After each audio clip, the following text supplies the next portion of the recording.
हरे कृष्णा। तो आप सभी भक्तों का हार्दिक स्वागत है आज के प्रातःकालीन श्रीमद् भागवतम के डिस्कशन में। तो हम लोग चर्चा कर रहे हैं फर्स्ट कैंटो फोर्थ चैप्टर, और इस अध्याय का नाम है नारद अपीयरेंस ऑफ नारद मुनि।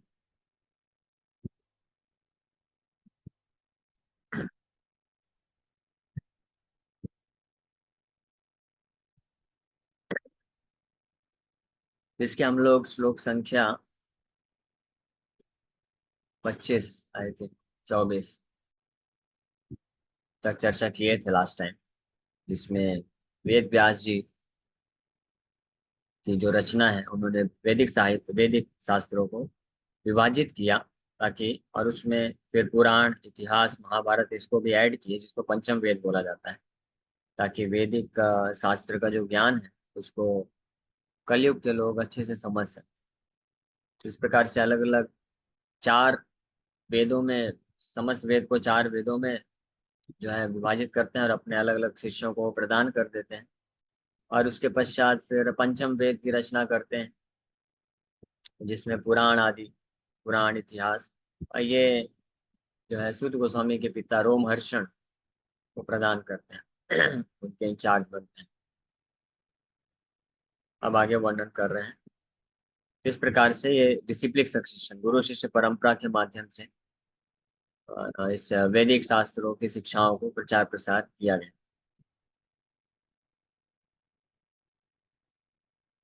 तो लास्ट टाइम हमने ये चर्चा किया था। All these learned scholars in their turn rendered their interested Vedas into their many disciples, grand disciples, and great grand disciples, and thus the respective branches of the followers of the Vedas came into being. अब आगे वर्णन कर रहे हैं। तैव वेदा दुर्मेधैर् धारयन्ते पुरुषैर्यथा एवं चकार भगवान व्यासः कृपणवत्सलः। Thus the great sage Vyasadeva, who is very kind to the ignorant masses, edited the Vedas so they might be assimilated by less intellectual men. तएव वेदा दुर्मेधय धारयन्ते। वेद वेद का मतलब क्या होता है? The book of knowledge. तो प्रैक्टिकली पिछले श्लोक में के तात्पर्य प्रभुपाद जी वर्णन कर रहे थे कि प्रैक्टिकली व्यवहारिक रूप से देखा जाए तो इस संसार में कोई भी ज्ञान है, किसी भी स्थिति में है, किसी भी धर्म में क्यों ना हो, चाहे वो भौतिक ज्ञान हो या आध्यात्मिक ज्ञान हो, वो सब का जो ओरिजिनल स्रोत है, मूल स्रोत वेद ही है। वेद से ही आता है। वेद से ही शिक्षा प्राप्त करके उसको लोगों ने अन्य अन्य प्रकार से जो है वर्णन किया है, और अलग अलग धर्म बने। जितने भी धर्म भी हैं वो भी जो है वेद की शिक्षा पर आधारित ही है। उसका डिस्टॉर्टेड वर्जन बोल सकते हैं, विकृत रूप में वो अन्य अन्य धर्मों में परिवर्तित हो गए हैं। यहाँ तक कि जो भौतिक शिक्षाएं भी हैं, आधुनिक जो भौतिक शिक्षा है वो भी वेद से ही आती है, ओरिजिनेट होती है।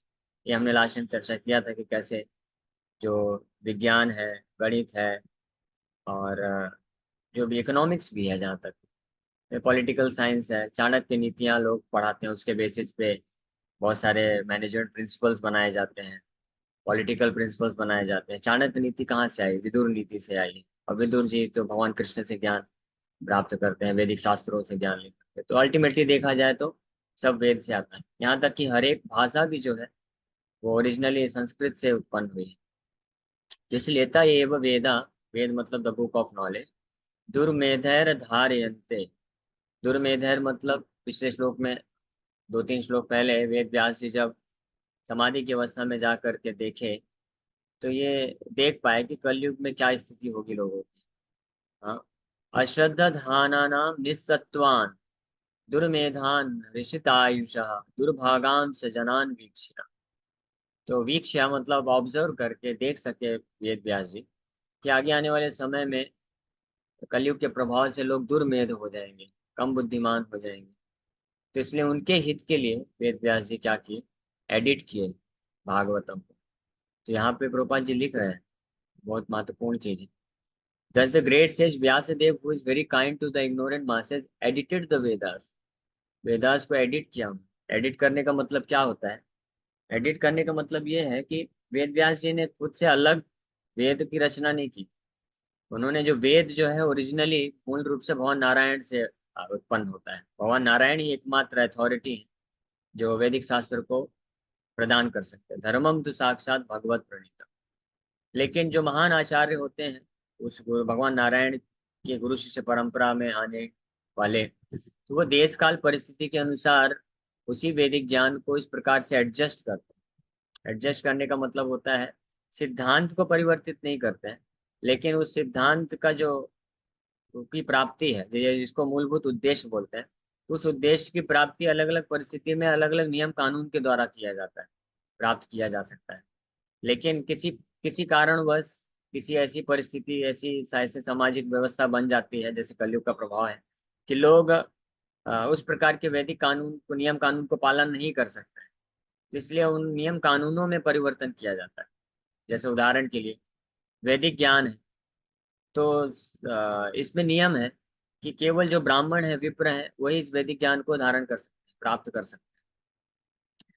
लेकिन कलयुग में वेद व्यास जी देखे कि कलो शूद्र संभवा, ब्राह्मण बचेंगे ही नहीं, सबके सब शूद्र हो जाएंगे, तो फिर मनुष्य समाज का कल्याण कैसे होगा, वो वैदिक ज्ञान को कैसे प्राप्त करें। इसके लिए उन्होंने उसी वैदिक ज्ञान को पुराणों इतिहास और महाभारत के रूप से इस प्रकार से प्रस्तुत किए, जो आगे के श्लोक में और डिटेल में वर्णन आएगा, कि ताकि जो इस संसार के दुर्मेध लोग हैं, less intellectual class of people, जो शूद्र हैं, हम सब शूद्र हैं इसलिए बुरा मत मानिए, क्योंकि कलो शूद्र संभवा, हमको स्वीकार करना चाहिए। ये सब लक्षण कलयुग के प्रभाव के कारण है, ये हमारा दोष नहीं है बोल सकते हैं। हमारा भी दोष है क्योंकि हमने पूर्व जन्म में ऐसे कर्म किए कि हमको कलयुग में जन्म लेना पड़ रहा है। नहीं तो सतयुग निकल गया, द्वापर निकल गया, त्रेता युग निकल गया, उसमें हम कंप्लीट नहीं कर पाए कि हम उसी में से भगवान के धाम चले जाएं, तो हमको जन्म लेना पड़ा, यानी कहीं ना कहीं कमी रह गई है, इसलिए हमको वापस से जन्म लेना पड़ा। लेकिन क्योंकि पिछले जन्मों में हमने धर्म का आचरण किया है, इसलिए भगवान कृपा करके हमको अ, जो है वैदिक शास्त्रों का भक्तों का संग प्रदान किए है। तो ये एक फैक्ट है। हमारा जो है शारीरिक क्षमता कम हो गई है, आयु कम हो चुकी है, बुद्धि कम हो चुकी है, लोग धारण नहीं कर सकते, धारण शक्ति नष्ट हो चुकी है, और साथ ही साथ में जो तपस्या करने की जो प्रवृत्ति है वो भी कम हो गई है, और हम आलसी हो गए हैं आध्यात्मिक जीवन में आगे बढ़ने के लिए। तो इन सब चीजों को ध्यान में रखते हुए वेद व्यास जी डिसाइड किए कि इनके लिए वैदिक शास्त्रों को एडिट करके देना होगा।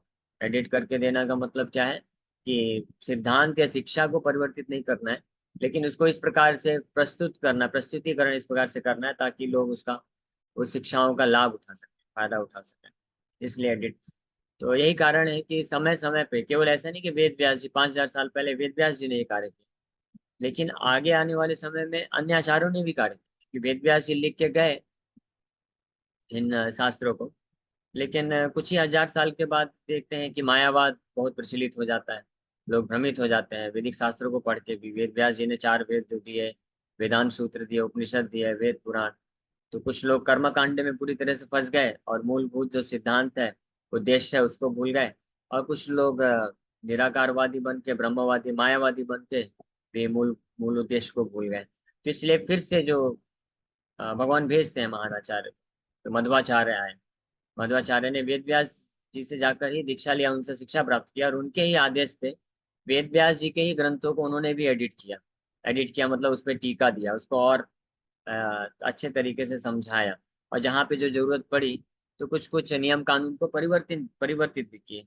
लेकिन उस समय में जो लोग होते हैं जो नियम आग्रह बोलते हैं, तो नियम आग्रह लोग जो होते हैं वो इसको एक्सेप्ट नहीं कर पाते हैं। इसी प्रकार से फिर आगे चल के श्री चैतन्य महाप्रभु भी वैदिक भागवत के जो मूलभूत सिद्धांत है, शुद्ध भक्ति है, उस पे ही जोर दिए। भगवान की शुद्ध भक्ति करना चाहिए, हरिनाम संकीर्तन पे जोर के, और अन्य प्रकार के जो कर्म, ज्ञान, ध्यान, इन विधियों का महाप्रभु ने क्या किया, उसको निग्लेक्ट किए, कि ये जो है योग्य विधि नहीं है इस कलयुग के लिए। तो इसलिए कई बार वो लोग नहीं समझ पाते। चैतन्य महाप्रभु जब संकीर्तन यज्ञ करते थे नवद्वीप के सड़कों में, तो उस वक्त के स्मार्त ब्राह्मण लोग चैतन्य महाप्रभु का भी निंदा किए कि ये कैसा है, अपना मनमाने ढंग से धर्म की स्थापना कर दिया है, ऐसा भी कुछ होता है क्या कि जोर जोर से भगवान के नाम को जब लिया जाता है क्या।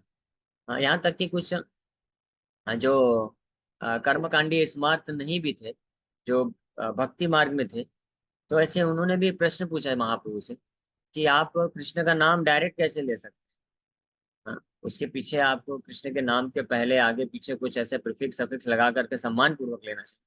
आप तो बस कृष्णा कृष्णा कृष्णा बोलते रहते हैं। आप बोलते हैं कि हम सब प्रकृति हैं, कृष्ण हमारे स्वामी है, पति है। तो कोई प्रकृति पत्नी होती है, वो अपने पति का नाम ऐसे कैसे ले सकती है? तो महाप्रभु उसमें भी बहुत अच्छा उत्तर देते हैं। बोलते हैं सही बात है, पत्नी पति का नाम नहीं ले सकती, लेकिन इससे ज्यादा श्रेष्ठ धर्म है पति की आज्ञा का पालन। तो हमारे पति कृष्ण ने हमको ये आज्ञा दिया है कि मन मना भो मत भक्तो, मेरा नाम जपो।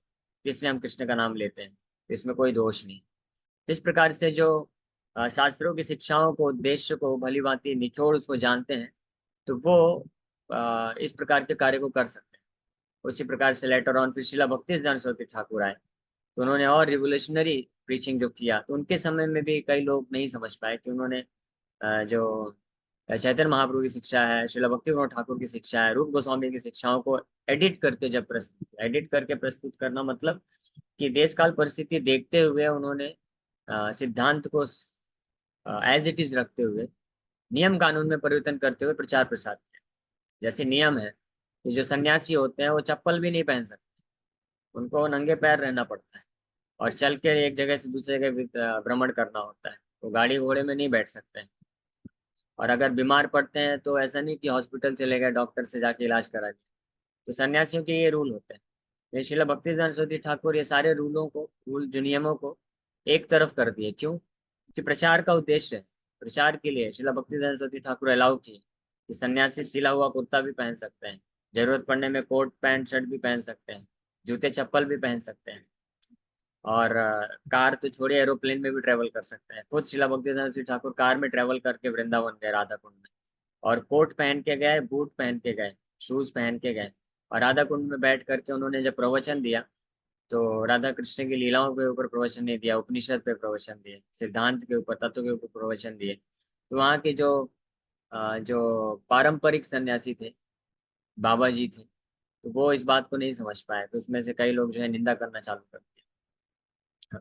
तो ये हमेशा रहता है, लेकिन आचार्य जो होते हैं वो इस बात को जानते हैं कि कैसे शिक्षाओं को जरूरत पड़ने पे एडिट करके लोगों को प्रस्तुतिकरण करना पड़ता है। उसी प्रकार से शिला प्रभुपाद जी, क्योंकि शिला भक्ति सरस्वती ठाकुर ये जानते थे कि अगर पूरे विश्व भर में प्रचार करना है, तो हमको जो मॉडर्न टेक्नोलॉजी है, आधुनिक जो तकनीक है, उसका इस्तेमाल करना पड़ेगा।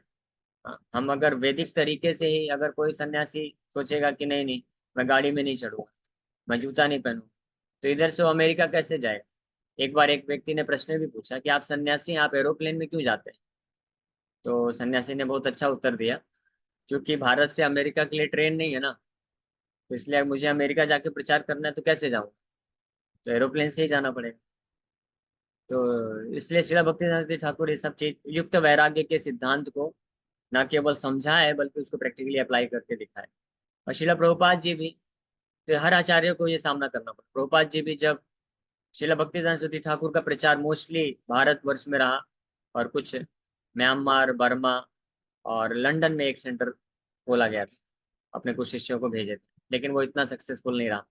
फिर प्रभुपाद जी को वो एम्पावर्ड किए, शक्ति संचारित किए, प्रभुपाद जी को प्रेरणा दिए कि आप जाओ पूरे विश्व में इंग्लिश भाषा में ये भागवत का प्रचार करो। तो कुछ लोग ऑब्जेक्शन किए कि इंग्लिश भाषा तो मलेश भाषा है, तो इसमें कैसे कोई अपना हमारे वैदिक शास्त्रों की शिक्षा दे सकता है? अगर किसी को सीखना है तो संस्कृत सीखे, और संस्कृत सीखे, हिंदी सीखे, उसमें शिक्षा प्राप्त करना चाहिए। आप इंग्लिश में कैसे दे सकते हैं? तो वो लोग नहीं समझ पाए कि अगर हमको अन्य लोगों तक प्रचार करना है, उनको समझाना है भगवत तत्व को, तो बिना इंग्लिश में ट्रांसलेट किए हम कैसे पहुंचाएंगे? क्योंकि इंग्लिश इंटरनेशनल लैंग्वेज, और आज भी है, पूरे विश्व में प्रचलित। अगर हम ये इंतजार करेंगे कि लोग आए, संस्कृत सीखें, हिंदी सीखें, बाहर के विदेशी लोग, तब हम उनको भगवत भक्ति देंगे, तो फिर हो चुका भगवत भक्ति का प्रचार। हार्डली 1 लाख लोग में से कोई एक आध दो विदेशी होंगे जो इंटरेस्ट दिखाएंगे, चलो हम संस्कृत सीखते हैं वैदिक शास्त्र को सीखने के लिए, तो कोई सीखने वाला। तो ये सब उद्देश्य को जानते हैं, इसीलिए जो वैदिक शिक्षा है, हालांकि वो पूर्ण रूप से शुद्ध है, तो वो अपवित्र नहीं होती अगर उसको म्लेच्छ भाषा, जो दूषित भाषा है, अंग्रेजी को म्लेच्छ भाषा बोलते हैं, दूषित भाषा बोलते हैं, उसमें बहुत सारे फॉल्ट्स भी हैं, तो उससे वो शिक्षा दूषित नहीं होती। उसी प्रकार से एक और प्रभुपाद जी ने रिवोल्यूशनरी कार्य किया कि उन्होंने ऐसे म्लेच्छ यवन परिवार में जन्म लेने वाले लोगों को दीक्षा प्रदान किया, हरिनाम दीक्षा दिया, ब्राह्मण दीक्षा दिया, उनको शालिग्राम की पूजा करना सिखाया। शालिग्राम का वर्शिप जो है केवल ब्रह्म ब्राह्मण लोग कर सकते हैं। और कई बार तो स्मार्ट ब्राह्मण लोग ये सोचते हैं कि केवल जो ब्राह्मण जन्म परिवार में जन्म लिया है वही योग्य है शालिग्राम पूजा करने।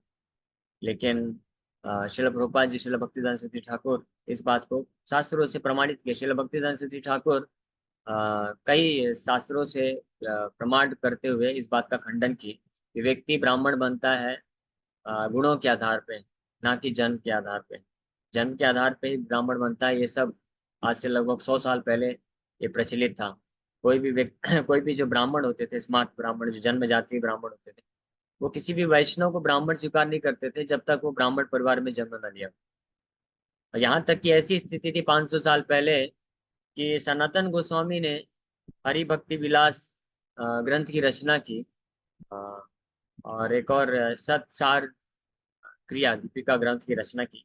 तो उन्होंने उसको अपने नाम से पब्लिश नहीं किए, श्रीला गोपाल भट्ट गोस्वामी के नाम से पब्लिश कराए। क्यों? क्योंकि लोग एक्सेप्ट नहीं कर पाते। लोग सोचते हैं कि आप ये ब्राह्मणों के जो हमारे ये संस्कार हैं अलग अलग, इसको ऐसा व्यक्ति जो ब्राह्मण परिवार में जन्म नहीं लिया है वो कैसे दे सकता है, वो ऐसा आचार्य कैसे बन सकता है। तो सनातन गोस्वामी ने सब लिखा, पूरा ग्रंथ कंप्लीट किया, लेकिन श्रीला भक्ति गोपाल भट्ट गोस्वामी के नाम पे पब्लिश किया, क्योंकि गोपाल भट्ट गोस्वामी एक बहुत ही ऊंचे एक ब्राह्मण परिवार से उनका जन्म हुआ था और एक महान वैष्णव भी। तो इस ये कारण, और इसलिए उनको कई जगह इस प्रकार का वर्णन भी करना पड़ा। फिर कालांतर में प्रभुपाद जी ऐसे करके दीक्षा दे। जब पहली बार विदेशी शिष्यों को प्रभुपाद जी लेके आए तो भारत में कई लोगों ने ऑब्जेक्शन किया कि स्वामी जी ने हमारे पूरे वैदिक शिक्षाओं का जो है तहस नहस कर दिया है, मलेच्छों को यवनों को भी ब्राह्मण बना करके। तो ये सब प्रभुपाद जी को भी सामना करना पड़ा। लेकिन हम आज देख सकते हैं प्रभुपाद जी के प्रचार से कितने सारे विदेशी लोग भी न केवल ब्राह्मण बन रहे हैं बल्कि शुद्ध वैष्णव बन रहे हैं।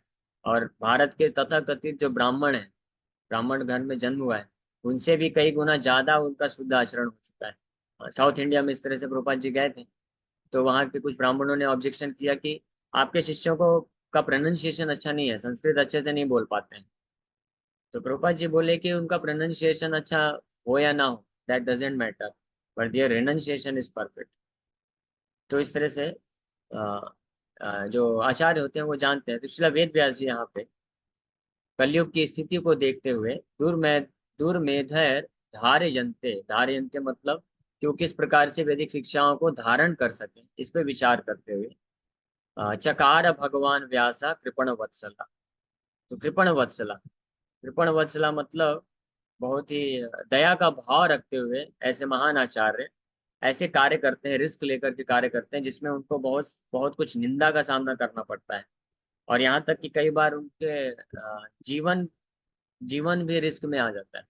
शिला भक्ति सिद्धांत सरस्वती ठाकुर को ये ब्राह्मण लोगों ने मारने का प्रयास किया और उन्होंने जो है रिश्वत दी थी चोर डकैतों को कि जाओ ये सन्यासी को मार देना।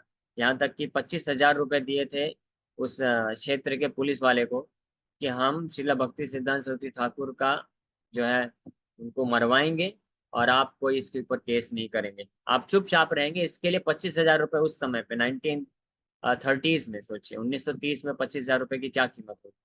यानी इतना शिला भक्तिदान सरस्वती ठाकुर का प्रभाव था उनके प्रचार से, उनके इस बोल्ड प्रीचिंग से। लोग इस प्रकार से भगवत भक्त बन रहे थे कि जो स्मार्ट ब्राह्मण लोग थे, जो जन्म जातीय ब्राह्मण लोग, जो ये स्वीकार नहीं कर पा रहे थे कि कोई भी व्यक्ति अपने गुणों और कर्मों के आधार पर ब्राह्मण बनाया जा सकता है। दीक्षा यथा दीक्षा विधान द्विजत्तम जायते नर, सनातन गोस्वामी भी ये लिखते हैं। तो वो लोग उनके शिला भक्तिदान ठाकुर के काफी विरोध में चले गए और जैसी अवस्था आ गई कि उन ब्राह्मणों ने प्लान किया कि उनको मरवाया जाए। तो इस स्थिति में भी शिला भक्तिदान ठाकुर जो है प्रचार बंद नहीं किए, ये सत्य जो है प्रस्तुत करना वो बंद नहीं किए।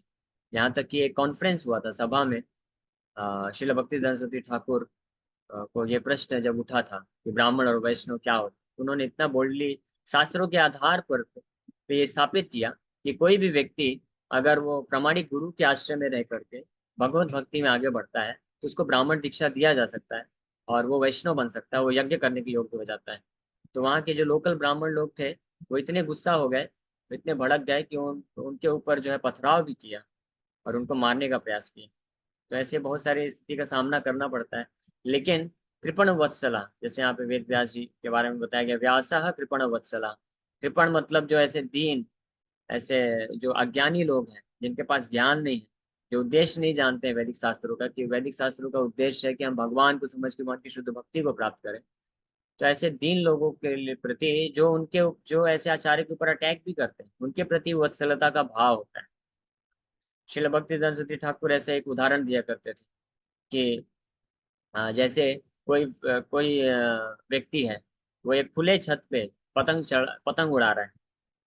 तो नीचे कोई एक सज्जन व्यक्ति जा रहा है, वो देख रहा है कि ये पतंग उड़ा रहा है, और ये ऊपर भी देख रहा है, और इसका कभी भी ये गिर सकता है और इसका मृत्यु हो सकता है।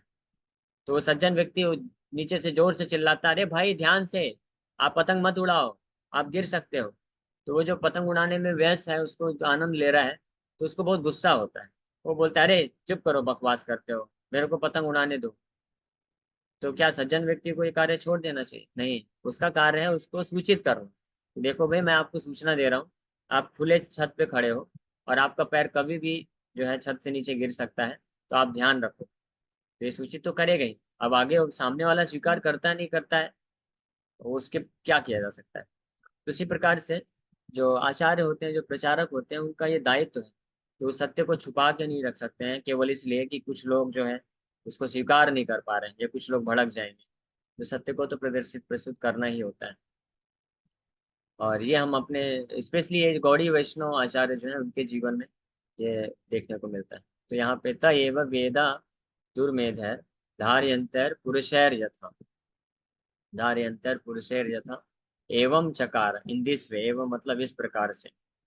इस प्रकार से जो पंचम वेद पिछले श्लोक में बताया गया कि जो इतिहास पुराणा नाम पंचम वेद इति ख्याता, पंचम वेद के नाम से जाने जाने वाला एक श्लोक आया था, यहाँ पे वर्णन है। तो पंचम वेद, पांचवा वेद, इसको बताएंगे।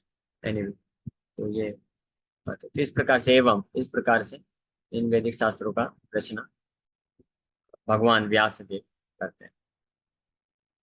The Veda is one, and the reasons for its division in many parts are explained herewith.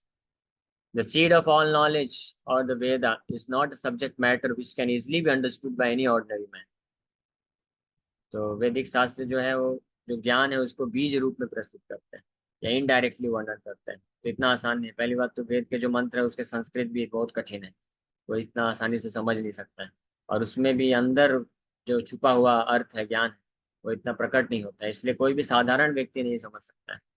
There is a stricture that no one should try to learn the Vedas who is not a qualified Brahmin. इसीलिए वैदिक सभ्यता के अनुसार कि जो कोई योग्य ब्राह्मण नहीं है, तो उसको वेद को पढ़ने का आज्ञा नहीं दिया जाता था। क्योंकि ये उसी प्रकार से हो जाएगा जैसे कि जो योग्यता प्राप्त नहीं किया है किसी मेडिकल प्रैक्टिशनर ने, तो उसके हाथ में सर्जरी करने के लिए इंस्ट्रूमेंट नहीं देंगे। ऐसा नहीं कर देंगे कि जाओ आप सर्जरी करो, आपने मेडिकल की पढ़ाई तो कर ली है, लेकिन जब तक उसको अभ्यास नहीं हो जाता, एक्सपर्ट नहीं हो जाता है, क्वालिफाइड नहीं हो जाता, सर्जरी करने को नहीं दे सकते। उसी प्रकार से वैदिक मंत्र इतने पावरफुल हैं कि अगर कोई योग्य ब्राह्मण नहीं है, अगर उसका कुछ गलत उच्चारण करके या गलत इंटेंशन से उसका इस्तेमाल करेगा, तो पूरे समाज का नुकसान हो सकता है। इसीलिए पहले के समय में ये नियम था कि केवल योग्य ब्राह्मण ही गुरु के आदेश पे वैदिक शास्त्र पढ़ सकता है। इसलिए मना किया गया था कि शूद्र हैं, और जो शूद्र कैटेगरी के हैं, क्षत्रिय को भी, क्षत्रिय भी नहीं है, क्योंकि क्षत्रियो में रजोगुण की प्रधानता होती है। वो वैदिक मंत्र को पढ़ेंगे, जानेंगे, उसका मिस यूज कर सकते हैं। लेकिन एक बात हमेशा ध्यान रखना चाहिए कि ये जो ब्राह्मण, क्षत्रिय, वैश्य, शूद्र है, ये जन्म के आधार पर नहीं। अगर किसी का शूद्र परिवार में जन्म हुआ है, लेकिन उसके अंदर वो गुण है ब्राह्मण के, यानी सहनशीलता है, विनम्रता है, और सत्यनिष्ठ है, सत्य बोलता है, तो फिर उसको वैदिक मंत्र, वैदिक शास्त्र पढ़ने की आज्ञा दी जाती है। ठीक है, तो ये हमेशा ध्यान रखने का। जब भी शास्त्र में बताया गया है कि योग्य ब्राह्मण, तो योग्य ब्राह्मण मतलब जन्म के आधार पे, उसके गुण के आधार पर, और कोई भी योग्य हो सकता है ना। जिस प्रकार से जो योग्य डॉक्टर को ही केवल ऑपरेशन थिएटर के अंदर जाने के लिए परमिशन मिलेगा, सर्जरी कर सकता है, तो ये जो योग्य क्वालिफाइड डॉक्टर है, तो वो जन्म के हिसाब से नहीं होता है, और ना ही कॉलेज के हिसाब से होता है कि किसी ने मेडिकल कॉलेज में पढ़ाई कर ही लिया है तो वही योग्य है। उसको पढ़ने के बाद भी प्रैक्टिस पे डिपेंड करता है। तो ये सब लॉजिकल है, रीजनेबल है, इसमें कभी किसी को ये नहीं सोचना चाहिए कि ये सब, ये इतना अत्याचार क्यों है, इतना भेदभाव क्यों है। भेदभाव तो करना है ना, बिना भेदभाव के कैसे होगा। हाँ, क्या भेदभाव हम सब लोग करते हैं। हमको भी अगर जब बीमारी होती है, किसी को सर्जरी करना है, हार्ट सर्जरी करना होता है, तो थोड़ी ना ऐसे ही कि अपने किसी भी छोटे गांव में जो गली में कोई क्लिनिक खोल के बैठा है कोई डॉक्टर, तो उसके पास चले जाएंगे, जाओ भाई मेरा बाईपास सर्जरी कर दो। हम तो सर्च करते हैं ना कि कौन सा बेस्ट हॉस्पिटल है, बेस्ट डॉक्टर है, और कई सालों का जिसको एक्सपीरियंस है, उसके हाथ से हम हार्ट सर्जरी कराएंगे। है ना, तो हम लोग भेदभाव तो करते ही हैं, योग्यता देखते हैं। उसी प्रकार से वैदिक शिक्षा को प्रदान करने में योग्यता की जरूरत है। क्वालिफाइड ब्राह्मण लोग ही वेद पढ़ सकते हैं, इसमें कोई भेदभाव नहीं है। ये कोई ऐसा नहीं कि अपमान दिया जा रहा है। लेकिन उन सबके ऊपर कृपा करने के लिए फिर वेद व्यास जी इस प्रकार से कृपण वत्सल होकर के शास्त्रों को इस प्रकार से रचना कर रहे हैं, अन्य शास्त्रों की भी, जिससे वही लाभ मिलने वाला है जो आगे श्लोक में आएगा। ये स्त्री शूद्र द्विज बंधुना त्रयी न श्रुति गोचरा, ये तीन प्रकार के लोग हैं जो वेद डायरेक्ट पढ़ने के योग्य नहीं है, लेकिन उनको भी वही लाभ प्रदान करने के लिए पुराण इतिहास महाभारत की रचना की गई, लाभ वही मिलने वाला है। So this stricture has been wrongly interpreted in so many ways. A class of men who claim Brahminical qualifications simply by their birthright in the family of a Brahmin claim that the study of the Vedas is a monopoly of the Brahmin caste. कोई चीज आ गया यहाँ पे जो मैं वर्णन कर रहा था कि इसका गलत दुरुपयोग करके कुछ जो ब्राह्मण समाज के लोग हुए थे, उन्होंने इसका गलत उपयोग किया और वो ऐसा नियम बना दिया कि केवल जिसका ब्राह्मण में जन्म हुआ है केवल वही वेद पढ़ सकता है, मोनोपोली करके। लेकिन ऐसा नहीं है। जब शास्त्रों में बोला गया है कि केवल ब्राह्मण ही वेद पढ़ सकते हैं, तो उसका मतलब ये नहीं कि जिसका ब्राह्मण परिवार में जन्म है वही वेद पढ़ सकता है। जो ब्राह्मण के लिए योग्य हो जाता है, दीक्षा ले लेता है, ब्राह्मण दीक्षा होता है, प्रामाणिक गुरु के आश्रम में जा करके जब वो आचरण करता था, उनसे शिक्षा प्राप्त करता था, फिर गुरु जी देखते थे कि हाँ ये ब्राह्मण के योग्य है, तो उसको ब्राह्मणिकल दीक्षा देते थे, सेकंड इनिशिएशन उसको बोलते हैं हमारे अभी प्रेजेंट टाइम पे। तो द्विज का संस्कार जब होता था उसके बाद वो विप्र बनता था। विप्र मतलब वेद पठेत इति विप्रा, तब वेद पढ़ने के लिए योग्य होता था। Another section of the people take this as an injustice to members of other castes who do not happen to take birth in a Brahmana family. But both of them are misguided.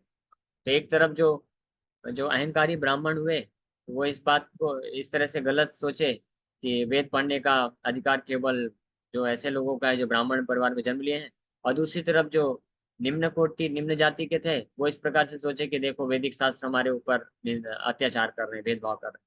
ये दोनों ही प्रकार के लोग इस शास्त्रों की शिक्षा को अच्छे से नहीं समझ पाए। The Vedas are subjects which had to be explained even to Brahma ji by the. सोचिए, वेद इतना कठिन है समझना, इसलिए इसको पढ़ने के लिए भी योग्यता का जरूरत है। यहाँ तक कि ब्रह्मा जी को भी इसको समझने के लिए भगवान नारायण को आकर के उनको गाइड करना पड़ा, तब ब्रह्मा जी समझ पाए। Therefore, the subject matter is understood by persons with exceptional qualities of goodness. Persons who are in the modes of passion and ignorance are unable to understand the subject matter of the Vedas. The ultimate goal of Vedic knowledge is Sri Krishna, the personality of God. This personality is very rarely understood by those who are in the modes of passion and ignorance. इसीलिए जो वेद वेद है उनको जो बहुत ही exceptionally goodness में होते हैं, अत्यंत सतोगुण में होते हैं, वही समझ सकते हैं। रजोगुण तमोगुण में नहीं समझा जा सकता वेद को। लेकिन कलयुग में ऑलमोस्ट 100% बोल सकते हैं, मोर देन 99.999% लोग प्राय रजोगुण तमोगुण में है, या कुछ मात्रा में बस सतोगुण है, तो योग्य नहीं है। इसलिए उनके लिए वैदिक शास्त्र का जो उद्देश्य है, वेदेश सर्वे रहा में वेद्यो, वैदिक शास्त्र का उद्देश्य है भगवान कृष्ण को समझना। तो अगर इस तरीके से कृष्ण को नहीं समझ पाएंगे, योग्यता चाहिए वेद के तरीके से, तो फिर दूसरा तरीका बनाएंगे कि चलो दूसरे तरीके से गोल वही है, वहीं पे पहुंचना चाहिए। इस प्रकार से वेद व्यास जी ने कृपा किया। In the Satya Yuga, everyone was situated in the mode of goodness. Gradually, the mode of goodness declined during the Treta and Dwapar Yugas, and the general mass of people became corrupt. In the present age, the mode of goodness is almost nil. And so, for the general mass of people, the kind-hearted, powerful sage Srila Vyasadeva divided the Vedas in various ways so that they may be practically followed by less intelligent persons in the modes of passion and ignorance. It is explained in the next shloka as follows. इसीलिए कलयुग में जो mode of goodness है, सतोगुण है, almost नील हो चुका है, खत्म हो चुका है। इसलिए वेद व्यास जी हमारे ऊपर कृपा करके इन वैदिक शास्त्रों को अलग अलग तरीके से प्रस्तुत किया। शिक्षक साथ यहीं पर विराम करते हैं। Thank you very much.